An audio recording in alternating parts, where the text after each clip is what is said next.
kuchachemwa baba kashata kuchachemwa baba kuchachemwa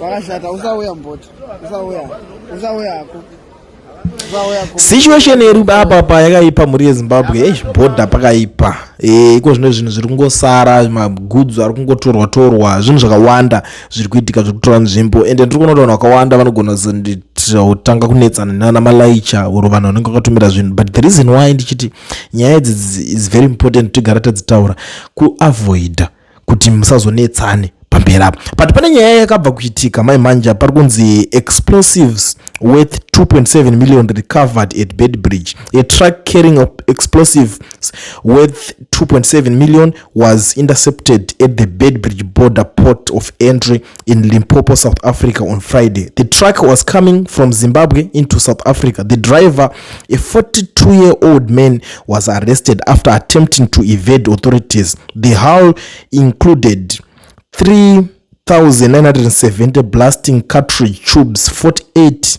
Camex connector capsules, and 10 reels of detonator fuse. The truck was valued 2 million rands, bringing the total value of seized items to 2,769,000.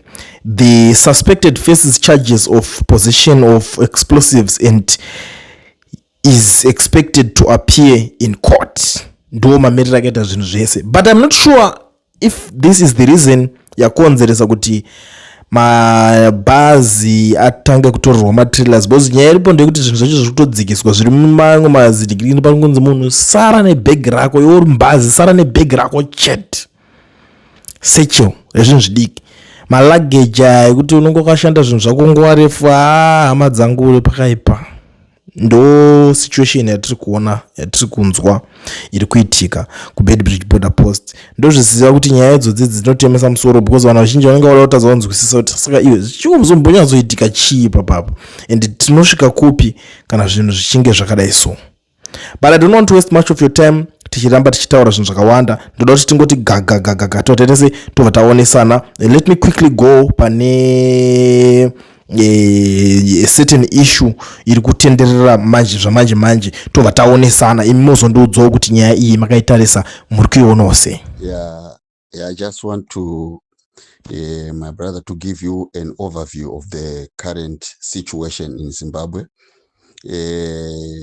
Zvandoda kunyatsotaura ndezvokuti ndoona vanhu vazhinji kana muchitaura nenyaya yekuZimbabwe munonyanya kutaura nezvokuti magenerals achadai magenerals amwe akatengwa ari muarmy, but zviripo chaizvo ndezvokuti zvamusingazivi ndandichianalyza zvangu ndichiona makuu mazhinji akaitika muAfrica. I think 75% of them akaitwa nevanhu vari pasi pameja makuzi iwawo. They were done by people vanga vari pasi perengi ya major, not even general, not even lieutenant general, vari kumusoro uko, because most of the situation chinoitika ndechokuti vanhu ivava vanenge vari vanenge vakatengwa, they are given money vachirarama zvakanaka.